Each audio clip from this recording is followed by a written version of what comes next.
Makada day 11 chemistry na mayambo taram nokchari ai makha chatharakpa oina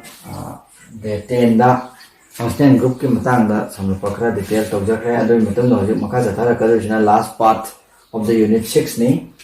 chemical properties of the carbon compound koi jo carbon compound matang da khange carbon compound je maming kamai kawi structure tongala na mai maming kamai tawna functional group makan yaoragana kamai tawina carbon compound sigi matang na hana mamangi de singna naina kra hojina mu compound je khanga banina mana karam ba chemical reaction sing sathara ko ya hoge karam ma thok ko ya ha ga duda so ko ten standard te yaw ba adu ma reaction makan khara duni ana maka satha jar ka do se ahamada sathara ko do magi reaction type sa combustion reaction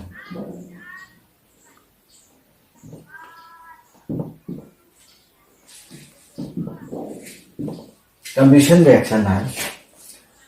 reaction hai any carbon compound amaka kon oxygen ge react tor amatum da mai cha ko ni sam carbon dioxide water and heat produce tor adu gumba reaction makan du combustion reaction ka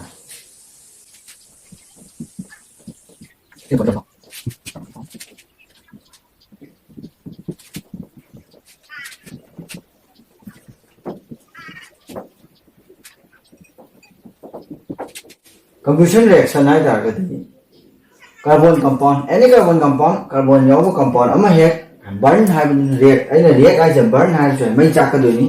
oxygen ya reaction thoka na mai cha ga carbon dioxide water amadi large amount of heat puthra ka ne sigum type of reaction jebu combustion reaction ka example ang option C say methane hai si methane is a alkane aina tamgre carbon compound ne ba ma se duna Hariba methane hariba sigi alkane sida react with oxygen mesi mai cha ani mai cha kanda kari pirani carbon dioxide plus water plus heat nya coba si balance to gaya sida hai smari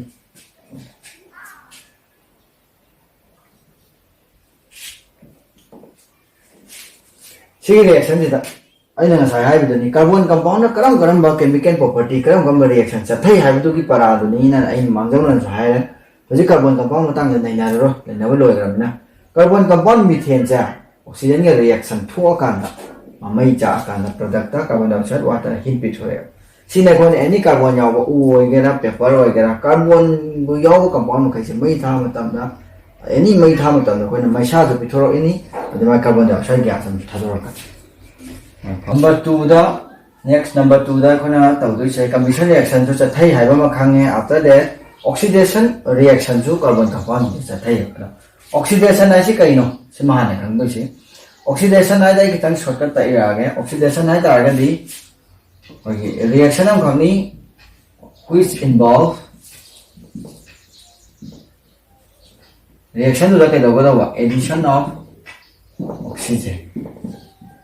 oxygen je adding to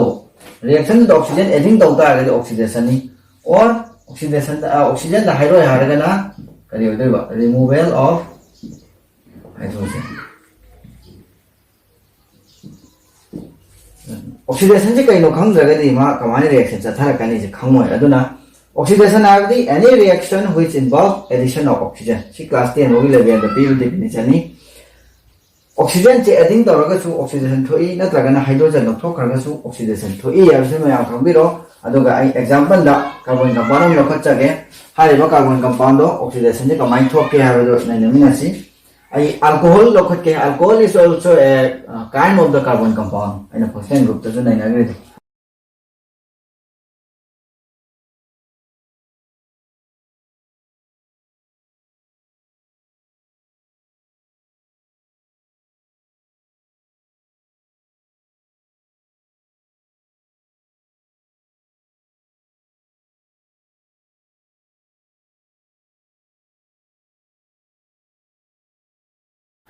sigi oxidation ki reaction ama aina example lawje de si dem bio ethanol lawre ethanol means alcohol compound id carbon compound haiba alcohol compound ethanol react with alkaline KMnO4 acidic alkaline medium basic medium alkaline basic medium da KMnO4 happy KMnO4 happy no mas oxidizing agent KMnO4 habdi sigi oxygen nascent oxygen ko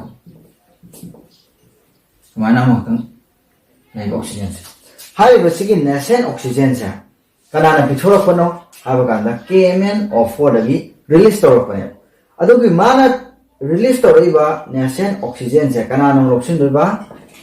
ethanol oxygen adudi kai dare sida ethanol sina addition of oxygen haidune ana hai addition of oxygen sine kanana to oxygen mayam tong mun dabio kai dagi la ino kana khangdaba yaramani direct hapchilak ponate asem reaction di ethanol plus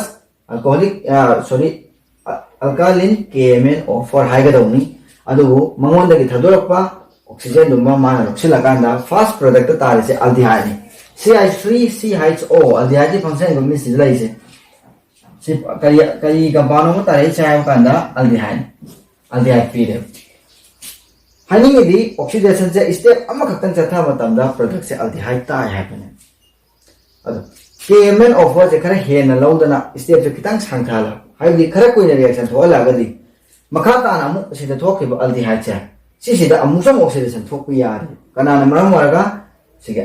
alkaline KMnO4 na amusam oxygen supply toksilakanda magi oxygen se mana mu addition tawre matamda aldehyde tagi mu kai don thorakpa carboxylic acid karamba carboxylic acid ethanoic acid and products on be aduna sigi reaction sidagi koina khangi se kaino habakanda carbon compound sida oxidation chathala kanda magi different product tabu yai habidani and this is also one of the reaction of the carbon compound hojik matang type 3 da hadi magi chemical property 3 da koina je phoda nainagri se combustion reaction thokre carbon compound na mai chakpagi adagi oxidation reaction oxygen adding torokan thokpa reaction lare hojik na ani junna taba new kind of the reaction ai addition reaction Kayumba or any adding to or kind of top reaction. Sida Makan Amani Nanasi, Ahambada, when the addition reaction in the dilution, hydrogenation narumanas.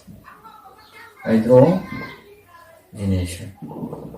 Maming in the taxa, the addition at the adding the one. Carino adding the say have my heading the Mushiargo. Hydrogenation at the hydrogen hapsin by hydrogenation. That is Carineva for the addition of hydrogen. Shortcut name I am Nakitan and I love it like the and zero. Maming Zubu Bata with reaction in the Mota Diamoagani. Hydrogenation and the addition of hydrogen. The carbon compound is a hydrogen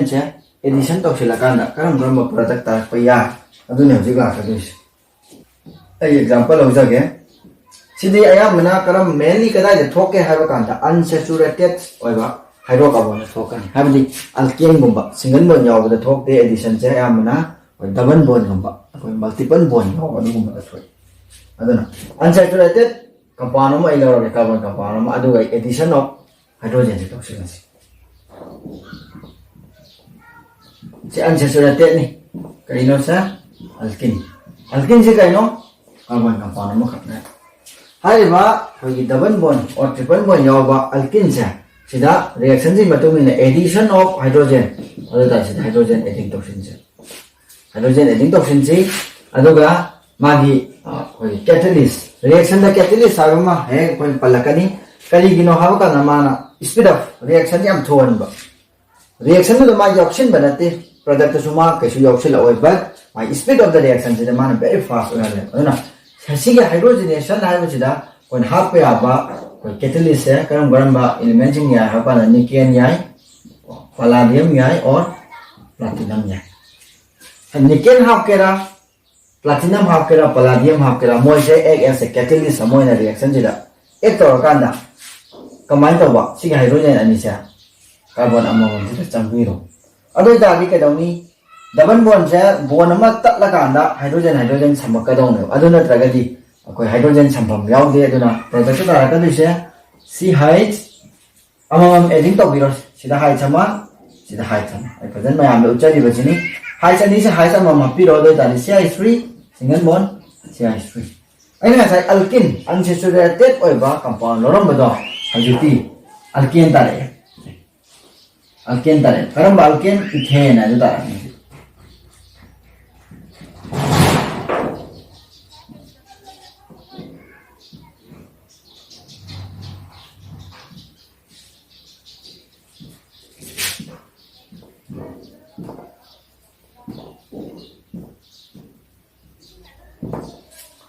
Yang orang macam dah, amko saya ke,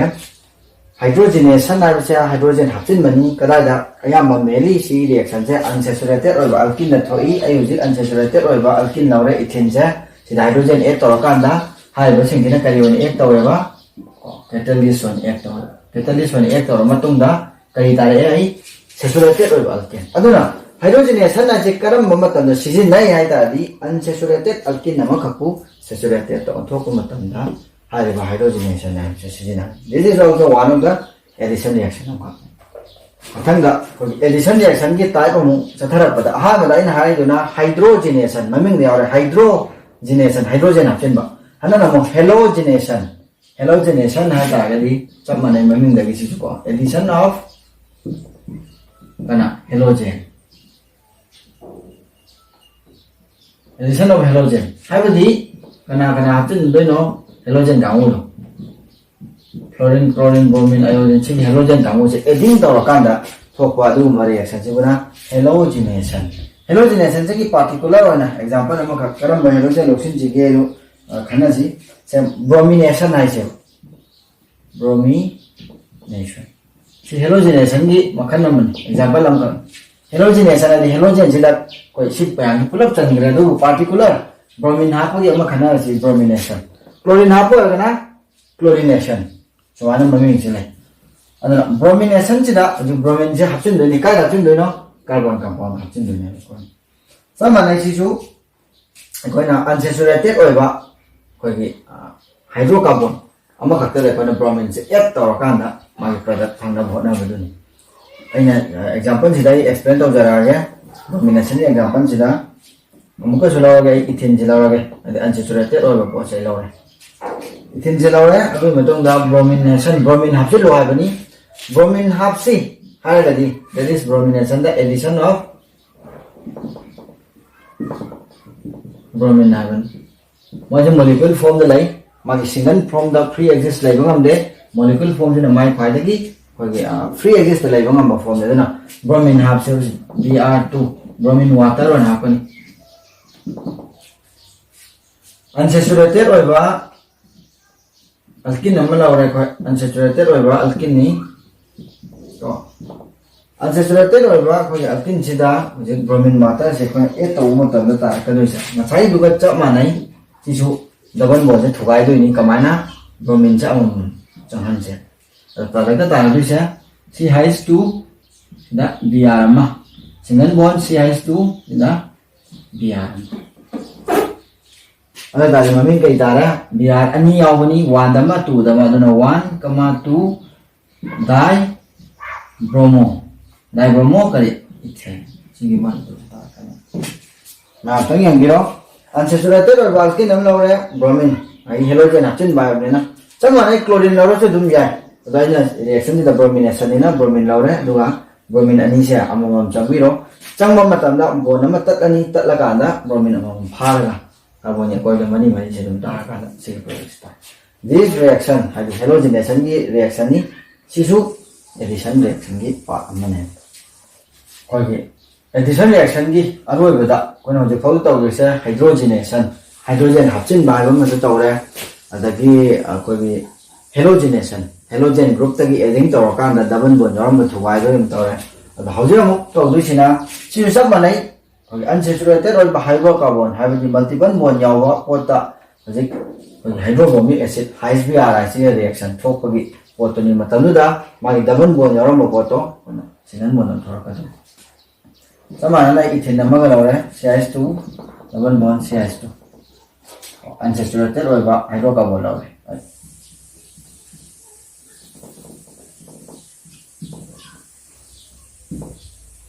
sida this ethene molecule is react with HBr, hydrogen bromide, hydrobromic acid, acid siga reaction thokpa matamda common reaction thokana kana haisna atopa carbon amda sapiro aduga double bond gi side sida hai sama br ama chambiro hai sama br ama chambiro adu dadi si hais sida hai san ta gani 2 la ma 3 ne changma changa aba anobon changa pa se sigi bond ani si manang amadi tan bi gro adu samakadui ni CH3 single bond CH2 ina br ama sama ani adu dadi ethene double bond yaw pa se khoi kai thara kana kai ta bromo ethane hana single bond yaw compound thorakane ado sijo kali addition ta wakanda onthorakpano hydrobromic acid I se kona react carbon compound sida adding to wakanda thokpani aduna up to class 10 bawda yaw is addition reaction gi da hydrogenation hydrogen hapchinba halogenation halogen hapchinba amasung HBr hydrobromic acid hapchila kanda double bond yawram basing se kona twbiyu reaction do. Now hojik koina magi chemical properties of the carbon compound hamba pakhara tawraba matungda koina changchila ise maruaina mayamna sijinariba u abdi ethanol sigi property duni ethanol se yamna manin yam thuna onganba colorless odugumba koi compound ni magi boiling point se only 78 degree celsius ni water level hena ma se pikpane duga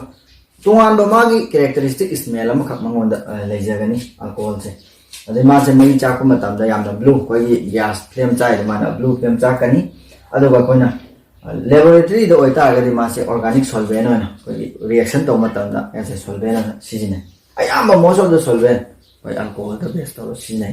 aduga alcohol sigi magi consumption ni matangda like the yaure mayam like the hena yengbiro like the yaure report to ina samlap kitang ai explain tawjaramge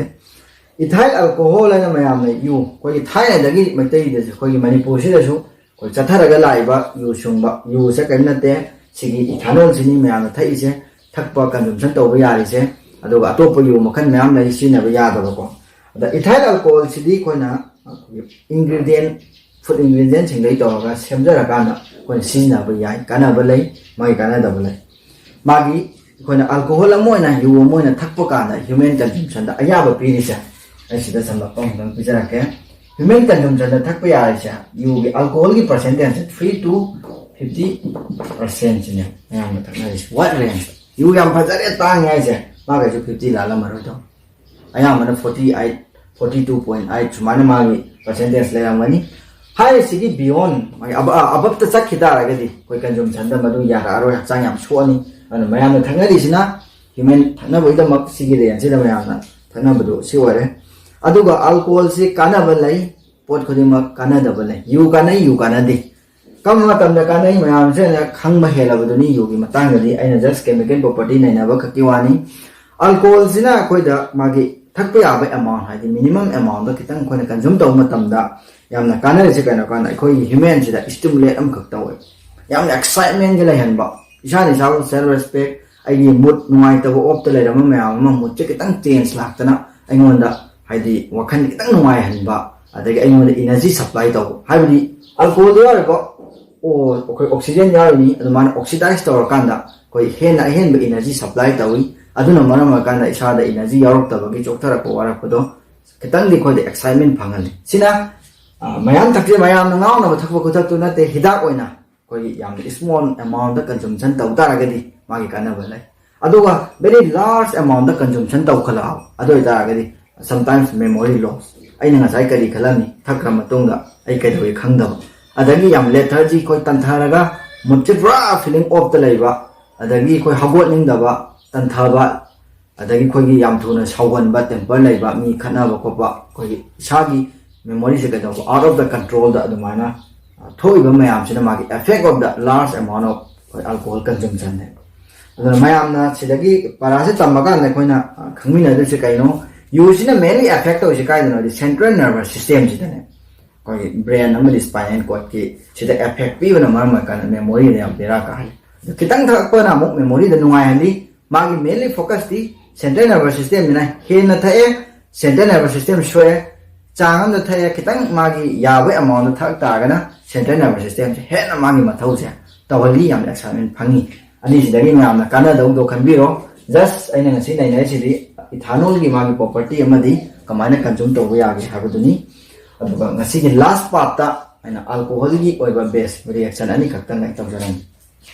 koina je magi alcohol gi matang da description kha khange aduna alcohol na mukthok ya reaction only aina focus tawise ya maru oiba reaction ni khakta lokhat ke ethanol haida alcohol na thok ya reaction dehydration reaction namo maming de awjare chemistry gi amna ngai bamna tam ju mun na khanga gadi kari do du no ase maming yawja ba haida dehydrate remove ni sisu lare dehydration hydrate only hydration ha gadi water hapchen mako do dehydration ha gadi water lokthok aduna se haisa dehydration means removal haibane removal of kari odoi ba water adudi reaction maming ke dum yawjare dehydration of ethanol haidi ethanol du dagi water lokthok si ya very simple adudi ai lower si reaction am ko ethanol molecule am ko lower ge ethanol molecule am ko lower mangon dagi water lokthok si ya ni reaction ha dehydration of alcohol ethanol adudi kari kari hap ka dagi hab ka si medium se concentrate sulfuric acid ne ha mai medium ko ne H2SO4 adoga magi temperature se kona 170 degrees Celsius adi maintain do do ni mai jam kan bisin du ni medium na concentrate oiba sulfuric acid sida kona thola matung da kamai to da ka na bond talang na du ni ado kitang mayam bana haida sigi carbon ahum yaw sidagi ko sidai sumai ye tan nuai na makha samthara samane chomni ko do makha ha ke CH3 ye ko mahotai CH2 ha ga hai samai sidai ye ke samane aina CH3 tamai mahota CH2 hai sama CH2 o hai san hapado CH2 o hai san hapke hena kamai tatli no do khangan ge dawani mai se kan na pisilani concentrate saturated to pira matung da di o hai siga ma ge thangna yor carbon na pe hydrogen ma ga ani se loss taw do tat ka tatla matung da ka dawre bon ma tatlaga sida bon ma pisilo re da ri sila to se CH2 double bond CH2 moi ni tat ki bagi bon ma mai da sila ni plus tất ki bo to minus han ha ko water sida water than oi da ri ke do chumna le jara me ba ethanol du da chumna le jara me ethanol sida hai ba condition je maintain do matam da mangon da bi OH samaga ma ge thangna ba carbon je da ni hydrogen amaga ani je pola kan H2O sil tholok thok rani adu kai bi re unsaturated or ba alkene bang aduna alcohol lagi alkene da on bagi reaction je bune ba koina dehydration of ethanol as water lokthok simi amna maru ba reaction ni